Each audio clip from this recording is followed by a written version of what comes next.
Welcome to another installment of Inside the Process. Thank you for being here. Thanks for watching. If you're new to this is the third week I've been doing this on my page. This is a continuation of what I was presenting as Pandemic Piano once a month on the Mainstay page. But now that that series is completed, I'm moving it over to here and looking to do it weekly, finding topics to talk about relevant to playing the piano or my life as a musician, and hoping that will engage and interest you. A lot of times it will be directly about the process of playing the piano. Today it's going to be a little more overviewish, and I'll explain what that is in just a second. You'll see in the description I put a link to the comment page of my website. So if, not comment page, my mind is going lots of places, to the support page of my website, where you will have options, if you so choose, to support me in this effort. I do intend to continue these live streams for the foreseeable future, as long as they're viable, and your support makes that so. Thank you to all of you who do support me regularly on Patreon or via the tip jar link or the old-fashioned way through the mail. It's much appreciated. So let's get right to this. I put the topic up there. I'm going to start doing that every week. It's a little precarious. That's not the right word, but it's a little tricky because what I wind up talking about may actually be different than that. But that's what I'm planning on doing, which is the idea of the evolution of a business plan or an outlook on making music. There's actually lots to say about that. But what got me on this subject for today was realizing this is the last day of March 2020. And March of last year, specifically for me March 12th, but March of last year is when everything hit the wall. And for different people in different professions, different networks, different places, it affected them differently. Some people actually have done well through this pandemic. Many have not. And the music business, as you know, or if you don't, you could well imagine, was severely impacted. And it's working its way back. This live streaming approach is going to continue. It's going to be part of the future, whether I do it or not. Of course, the difference is it's not going to be the only thing. But it certainly has its advantages. And although I've jumped on that pretty early, as a lot of musicians have, that really doesn't define the outlook of this for me. But it got me reflecting, knowing that this is a year in, on why I was actually prepared for this and had no idea that I was, and how I watched painfully other musicians really struggle with the idea that I'm stuck until the circumstances return that existed before. And there was the expectation of that by many people, and I realized I forgot something, but let me finish this. There was the expectation of that, and it was a reasonable expectation, except from the very beginning I kind of knew that this was going to be a kind of a reset and a game changer overall, especially the more time went on. And I feel very fortunate, actually blessed, that I was able to accommodate that internally. I want to share that process, but also kind of give you a little overview of what brought me here, a few of my experiences and how I related to them from a business plan-ish point of view. And in the future, you've heard about some of these, and in the future I'll be talking about more of them. But excuse me 1 second. I walked out here without my tablet.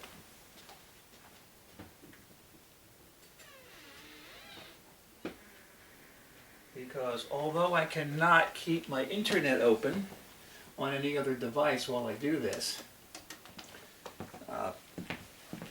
I can throw my email up here, not my email, my text messages. And that way if somebody who's watching notices, hey Joe, your stream went away or something, I'll know it. That happened early on with the mainstay where my camera froze 7 minutes in, my phone froze. And I had no idea, and I did the whole hour and found out I only really played 7 minutes.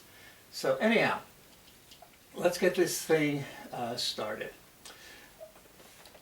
I would suggest, even encourage you, when you go to if you go to my website, or I'll just encourage you to do it. Use that support link. It'll take you to that page that you can navigate through the rest of the website from there. And go to my journal, which is also available off-site. It's actually an off-site link, which you'll find on my site, which is Joe Holt's Notes, same as my website, but instead .blogspot.com. And I don't post that often, every 2 or 3 weeks maybe, because a lot of time goes into the posts. It's not an easy process for me, and I try to be substantive when I do it. So it's not a long scroll to get down to when the pandemic started, which would be early, mid-March last year. And if you haven't looked at that, read what I was uncovering within myself and for myself at the time. And I realized that the reason I could do that, and the reason that I was led to do that, is because of the 60 years leading up to it, or 45 or so years of being a musician. So the thing that every musician struggles with when they decide to actually do this for a living, or in my case accept it as a calling, is that it's, as one musician friend would say, it's a horrible business. I like the playing part, but it's not a way to make a living on purpose if you're choosing to say what's a good way to make a living. But we find ways to make it work. And I shared with you last week that when I was 17 years old and I got my driver's license, I started going to homes to teach piano lessons. I was able to drive to gigs, which was already kind of happening, not me driving, but the gigs.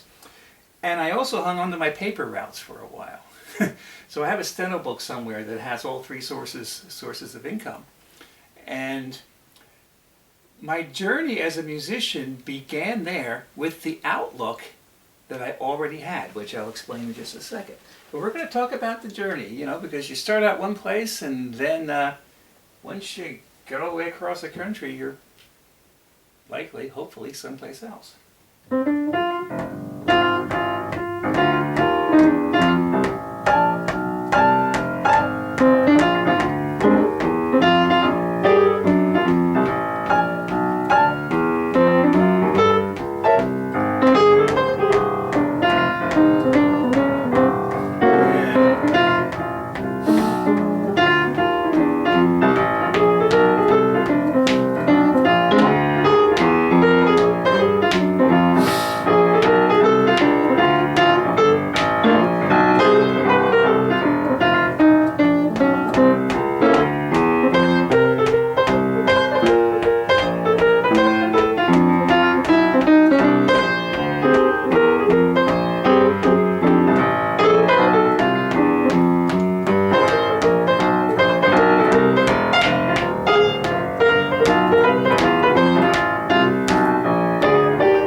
Get your kicks on Route 66. Enjoy the scenery along the way, hopefully.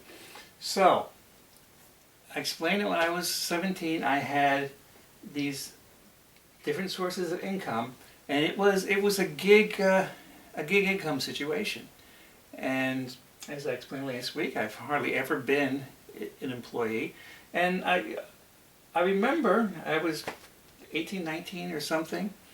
I remember having this conversation with myself, or this thought that, really, when a musician works, even when, it's not the greatest pay situation, it's still, if you look at it as an hourly, it's viable.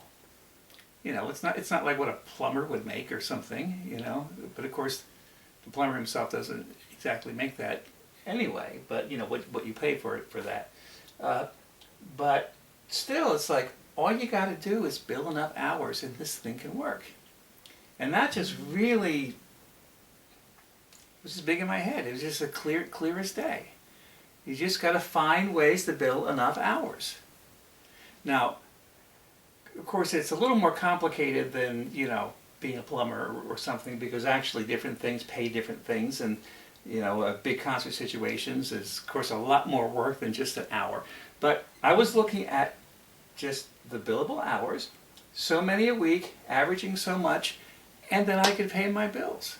And that was like the basic business plan-ish for about 30 years, for about 3 decades. But what started, what happened along with that was the realization that God doesn't put artistic temperament and business sense together in too many people. So if you've got one, you actually have to go out and learn the other.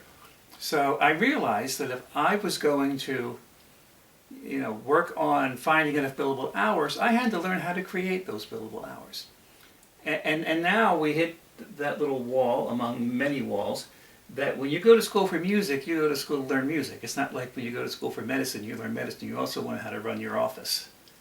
And typically, with some exception, but typically in music school, you learn to be a musician. So you're really out on your own without the training. In business, it really hardly even exists for you, except for what you make of it. It's not like typically you're going to walk into some corporation and get a salary. Although that can happen, but typically you got to be out there just freelancing and doing it. So similar to the situation that I mentioned last week, and now I forget what that was, but it was about being given the opportunity to learn music therapy by kind of doing the work. And when I was offered that opportunity, I said, what, this is a great way to learn something. Well, I had a similar thing in my very early 20s where I answered an ad to teach piano and organ lessons at a shopping mall Lowry organ store at Cherry Hill Mall. Now, back then, in the late 70s, early 80s, you may remember, if you're old enough, every shopping mall had an organ store, if not competing brands, like Wurlitzer and Lowry in the same shopping mall, like on different ends. And it would involve somebody, playing one of the keyboards, out by the entrance to the store at the mall, and then trying to draw you in. And then, of course, you had salesmen ready to pounce on you with all sorts of training. It was like walking onto a car lot, right? But in the back, they had lesson rooms. And I went to the Cherry Hill Mall, which is the mall I was familiar with because as a kid my parents went there every day. I wasn't exactly a mall rat, but I was I'm in every day, every week. You know, every Saturday night we were at the mall. And I began teaching lessons there. And that was fine.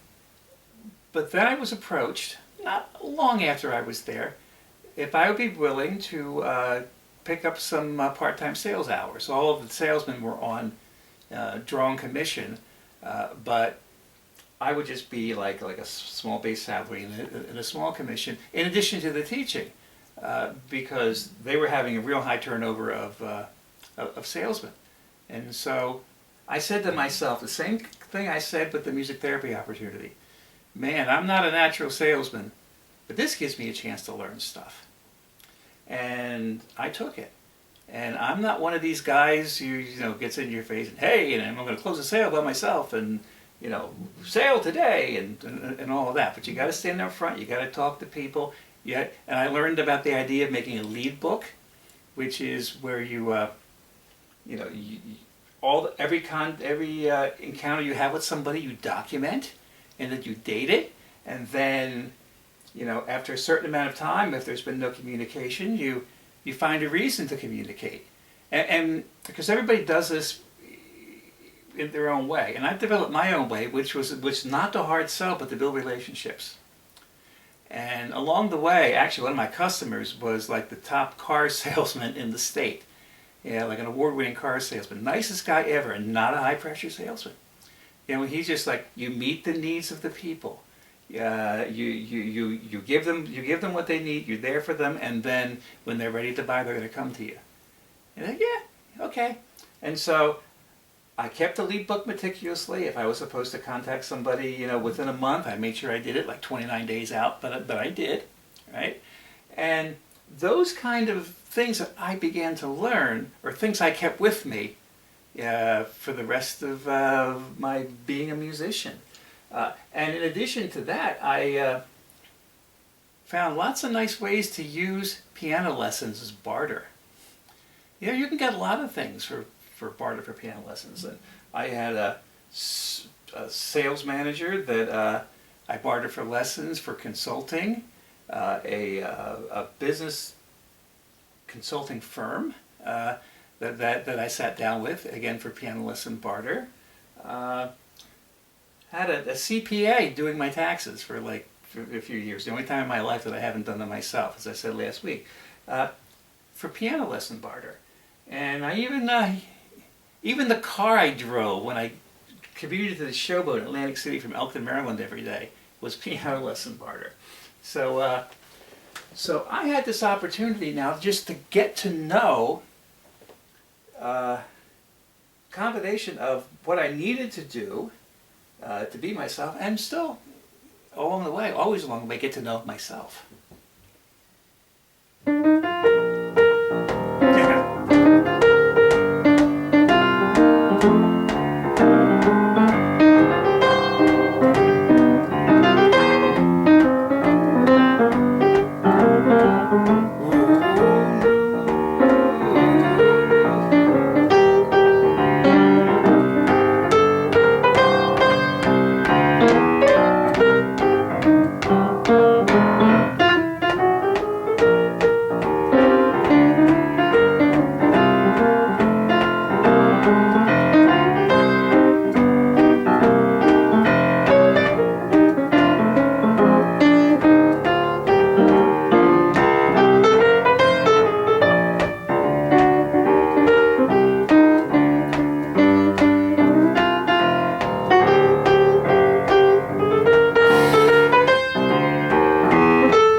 swirling around at the moment.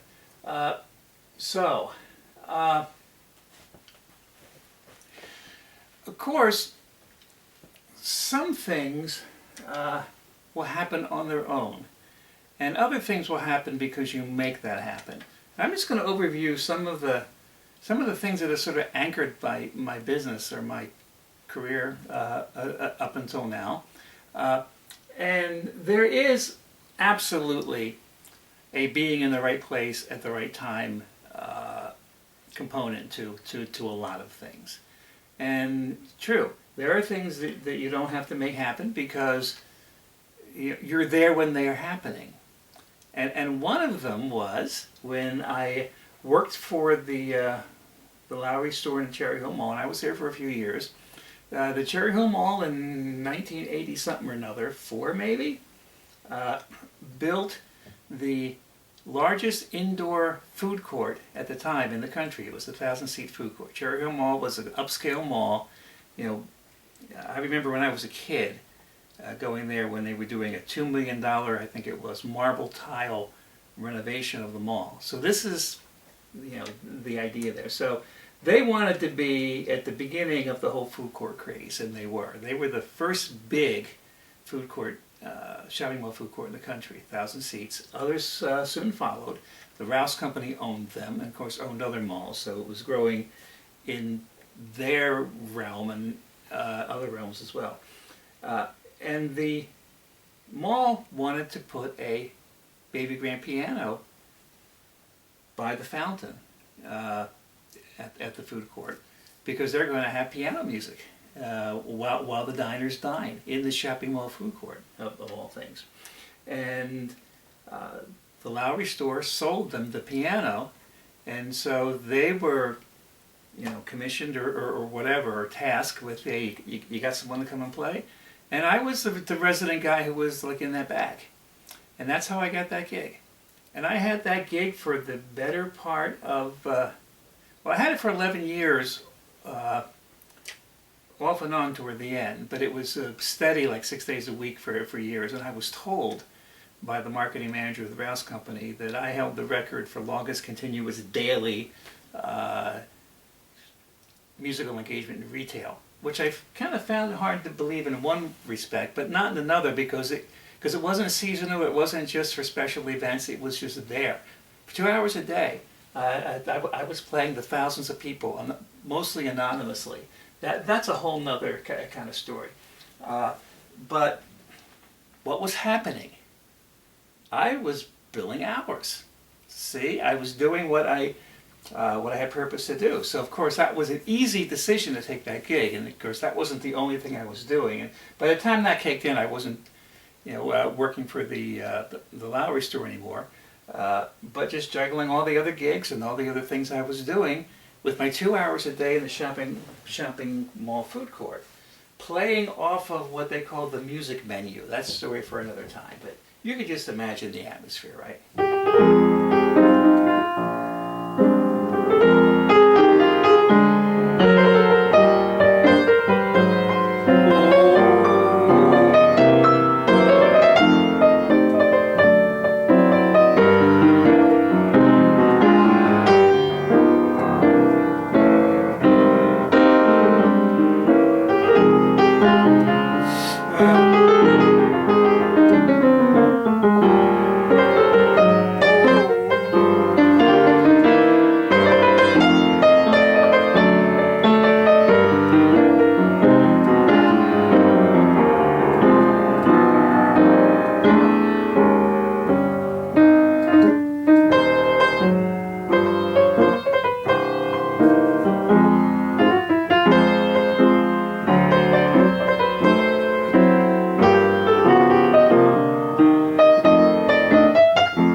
we go. A little elegant music for your cheesesteak or your Chinese meal that you get at the food court in the mall.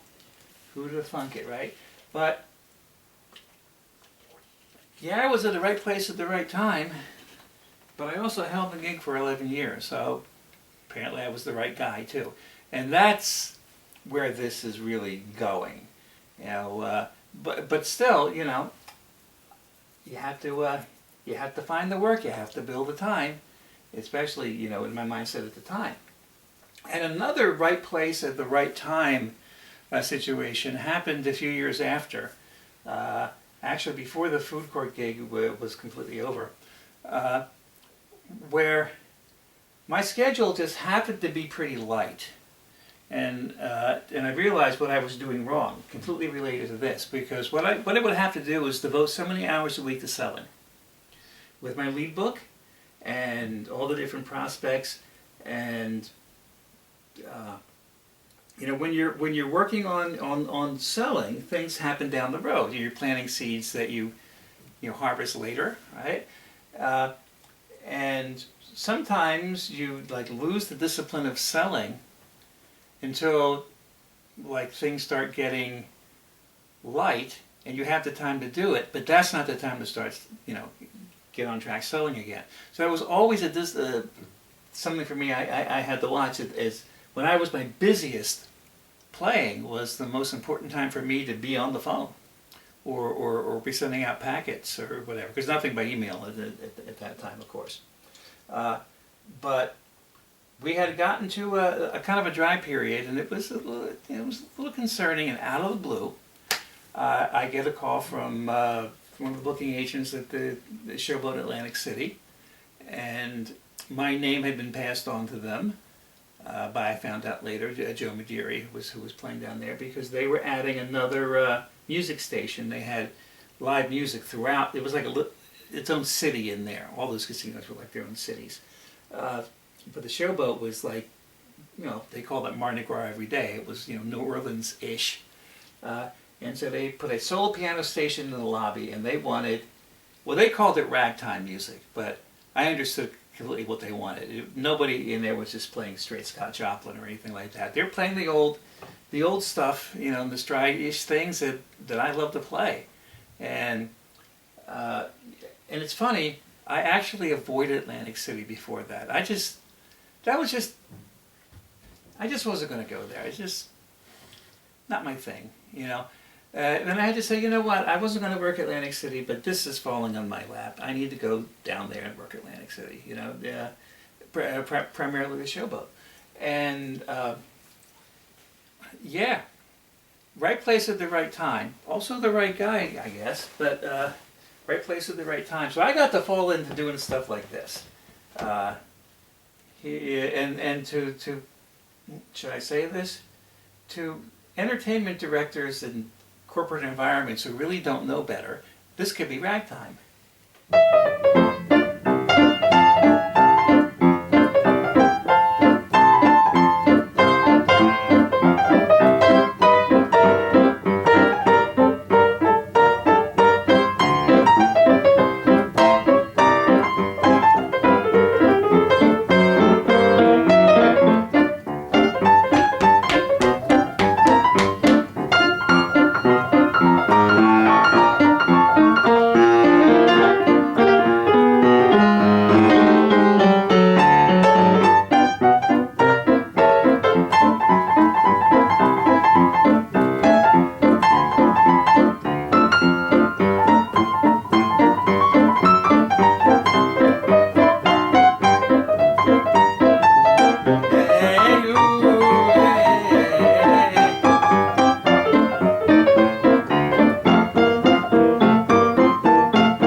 week, but it played. It worked. Bill Bailey, won't you please come home? That goes back.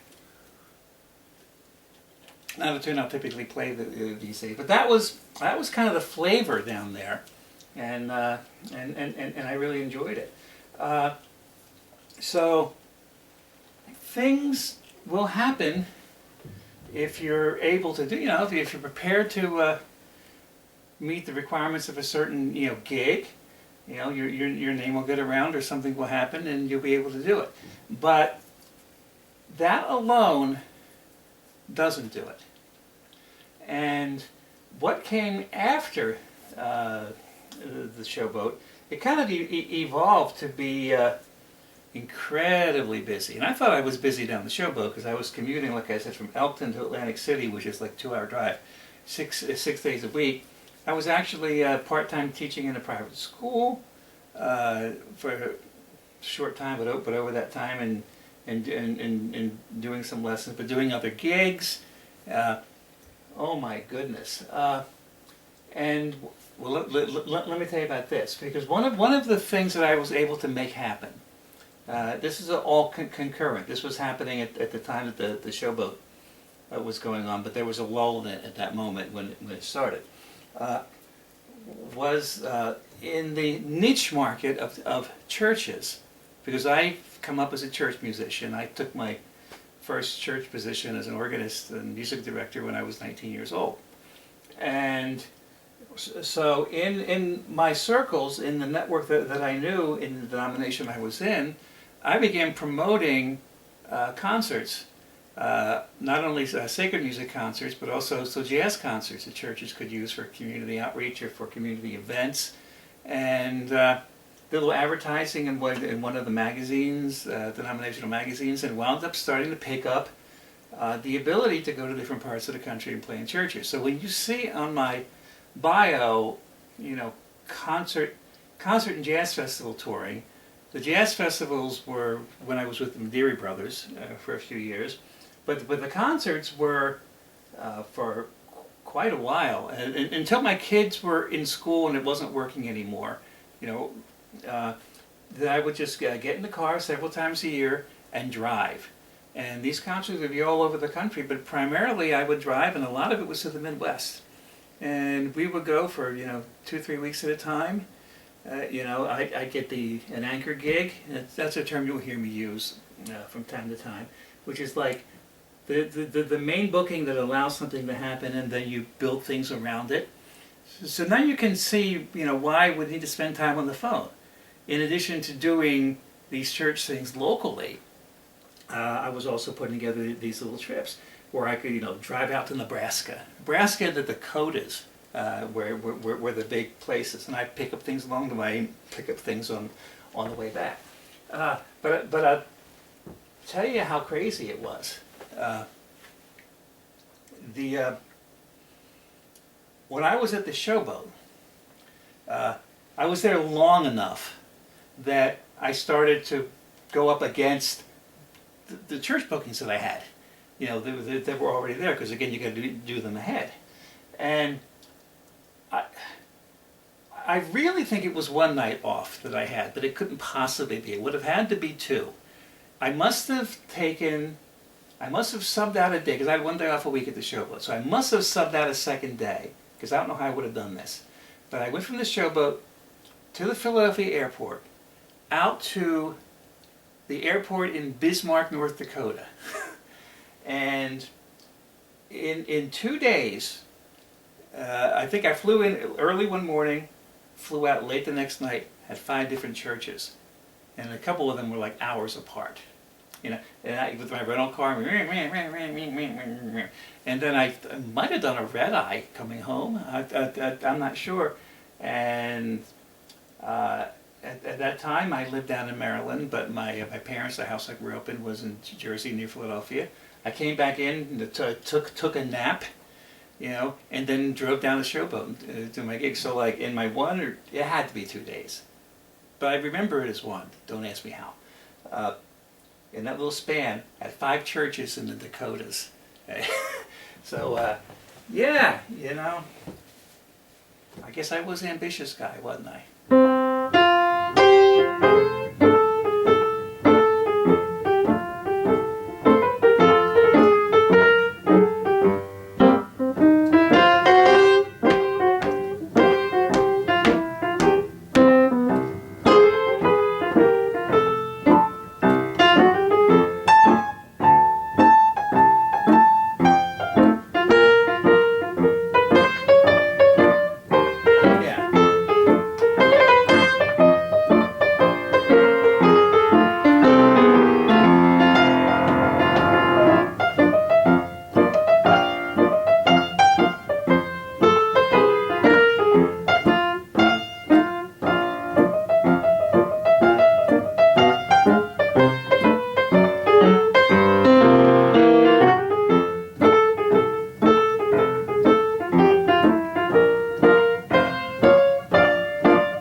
Don't fence me in, get out of my way. From the airport to, oh my goodness. I got some stories about Dakotas, but we're gonna save that for another time. I'm gonna go ahead and change the atmosphere just a bit, and I'm gonna play one of the tunes I would often play in the church concerts. Now, I can use this too, in case you don't know, to let you know about the Sunday evening hymns that I post every week on this page. And I decided to start doing that, one, because there were some requests for it. And I don't do the church things like I used to. Even when I started on YouTube in 2007, I was still doing church-related things. And so some of those would be the posts. So some people know me as playing old hymns and such. So I kind of revived that, and if you like that, look in the video tabs. And not all the titles are right on the videos, but if you go through the timeline, you'll see it listed as Sunday Evening Hymn, and I'll try to fix the titles. But I'm going to play one that was actually pseudo-contemporary at the time, and I played it as a contemplative piece. I just played the chorus, and it's called Our God is an Awesome God, and I realized, or Awesome God, it's the title. And I've realized today that I haven't touched that in a long time. Fortunately, it's rather simple, and I don't think I've forgotten it. So I just want to open the space up with that, just for a little change of ambiance here.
haven't played that in a long time. And there are several different posts that I've put on YouTube, you know, way back when they're still there, that easily searchable. My name and Awesome God.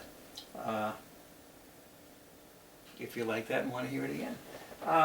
So I'm going to play a fun tune that actually combines the two worlds of the showboat and the churches. Or, you know, the New Orleans jazz-ish, you know, Mardi Gras every day, and what might be considered a hymn or church music. Because this one's fun. Let me do this first.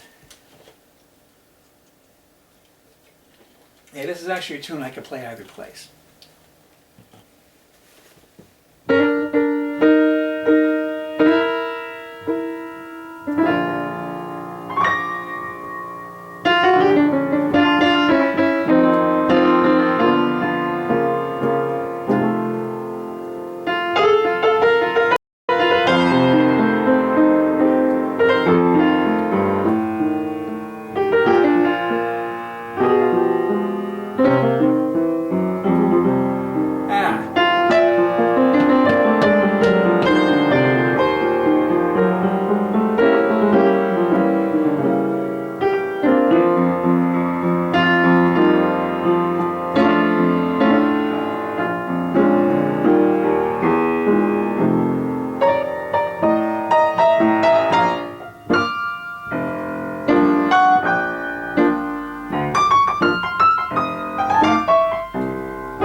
just to close her walk with me. So the last example I'll give is that's something else that grew out of the showboat, really, was the contracts that I wound up having with nursing homes and senior communities. When you've heard me say this, potentially, you know, when I realized that what I did really did work for seniors, and of course I understood that, but I saw like the potential of things that could happen. I wound up pursuing that, and then developed again through the lead book and through lots of contacts, eventually getting a reputation, and in that realm it just kind of fed itself. But all of those things that that happened were, if you think about it, they're all niche markets, and that's what I did. You know, and it wasn't until, you know, the nursing home things were winding down, and I joined the Madeira Brothers touring band for a few years, and that ended in 2008. And I made a decision in 2008 that I was going to really change course. And I was going to, for the first time in my life, I'm approaching 50 years old, right? And for the first time, I'm actually putting myself out there in more of the, you know, general commercial realm. You know, trying to get, you know, concerts and gigs and, you know, performance venues and stuff for myself under my own name. I actually never really did that. If you think about it, I was so busy making sure that I could make a living that I wasn't actually, you know, I wasn't doing things the way I'm doing them now, with the entire focus, taking away kind of the safety net of all of that, and just putting myself out there because things were internally changing within me, and that's a whole nother thing. Everything, of course, happens as part of a big picture, and I began to realize that what my job really was to connect with you, to make the connections, but also to make the connection myself. You hear me talk about the space, and that period of time, I began to devote myself more than any other time in my life to practicing. Of course, I've always practiced, but you know, how much time can you have to practice when you're, you know, commuting 6 or 7 days a week from Elkin to Atlantic City, and that's only about half of your work and you're doing other stuff? I mean, you know, you're lucky to get much of it all sometimes, and a lot of musicians find themselves in that dilemma. But I'm realizing that for myself, everything lines up when I can open the space at the piano, and I just completely change everything in my life and confuse a lot of people along the way, or some people, and change the way I do things. And one of the things that I will not do, unless I absolutely can't help it, is accept any kind of commitment or engagement in the morning, or even sometimes in the early afternoon. Not having to do with sometimes I'm up real late and, you know, I keep those late hours, but having more to do with that. If I take a couple of hours in the morning and I open the space, and I'll demonstrate that more in a future week, that space stays open for me because I began to understand that my job is like a lifestyle. I mean, obviously, yeah, but I understood it in a different way. That I am to do my job right, I have to walk into where the piano is with the space opened up, ready to go. And I've said before, having to do all this talking like this challenges that. And I'm sacrificing the ability to to talk cleanly, to try to play as well as I can. I watched last week and saw how much I stuttered, probably the same today, and thank you for dealing with all that. Because the important thing for me is to do this. And so all those things that constituted my approach to business, or my informal business plan, yeah, which are always evolving and always changing, and was just like a continuous thread from when I was 17 until I was 48. I threw all those papers in the trash. I said, nope. not thinking in terms of that business model or billable hours or anything anymore. My business plan became, and this may seem radical, but it's the foundation upon which I was prepared for this pandemic. This is where I was going this whole hour, which was my business plan is to open the space, to be prepared whenever I sit down at the piano, to be able to make those connections, which are intuitive, which are emotional, which are spiritual. They're not for me mental. It's not a mental game for me. With some musicians it is. And so I can relate to what Keith Jarrett said in an interview not too many years ago. He said, you know, when I sit down at the piano, my hand knows what to do, but not only does it know what to do, if I tell my hand what to do, I'm stopping it from doing what it's going to do, and not only am I stopping it, I'm stopping it from doing something better than I can think of. You know, it's understanding that has helped me understand myself, right?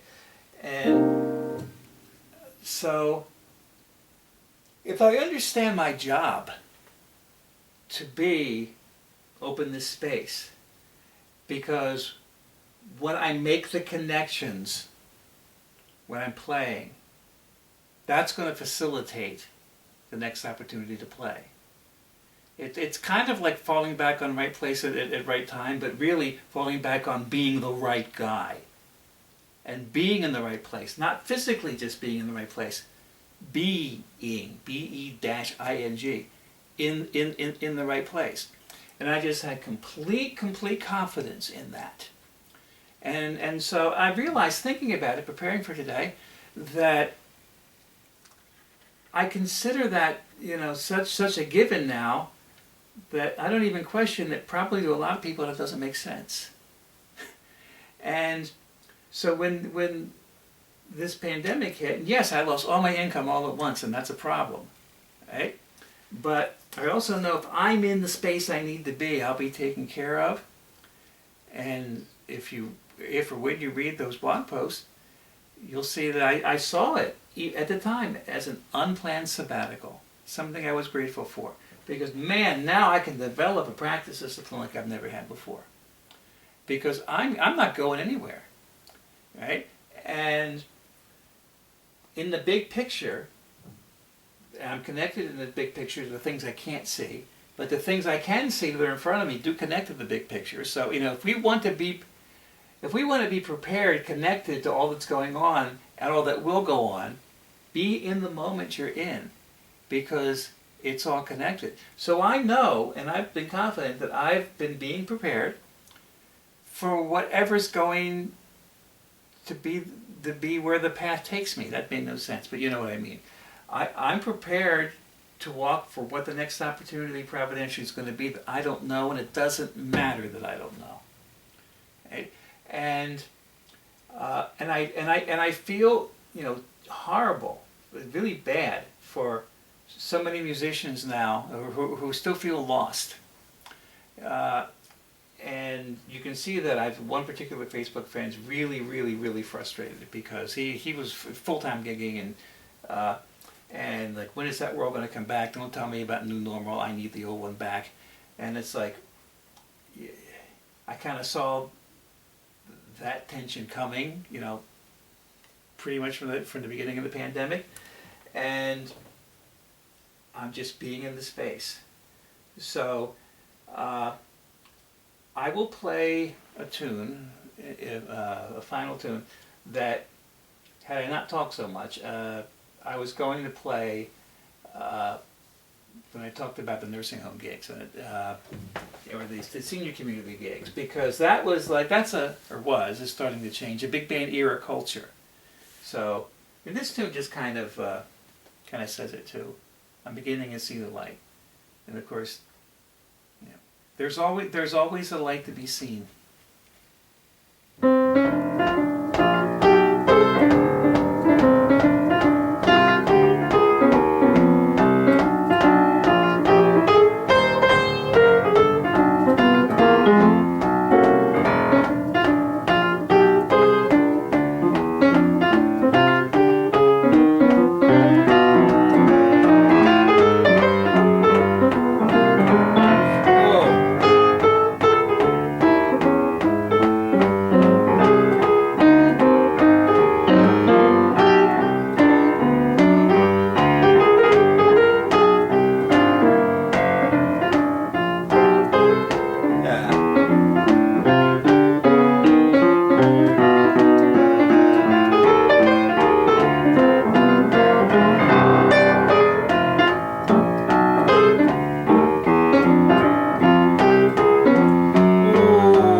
was engaging or interesting or something. I'll be honest, it sort of felt like a bit of a mess. But I was also challenged to do this theme today, but I just felt like this was the time to do it. And it certainly does feel that things are opening up, opportunities are happening. If you watched me last night, you know I encourage you to check out my performance schedule. There's some cool live streams coming up next month with the Schobert Shires, with Beth McDonald and Scott Silbert, and with Sharon Sable. The Blossom Deary Tribute Project is off and running now. And so some other things that I haven't talked about yet are in the pipeline. And so it's an exciting time. And if you're inclined to help me via the support options, that's I'm grateful. But I'm grateful that you're here. So I hope to see you Tuesday and or Wednesday next week. Thanks so much.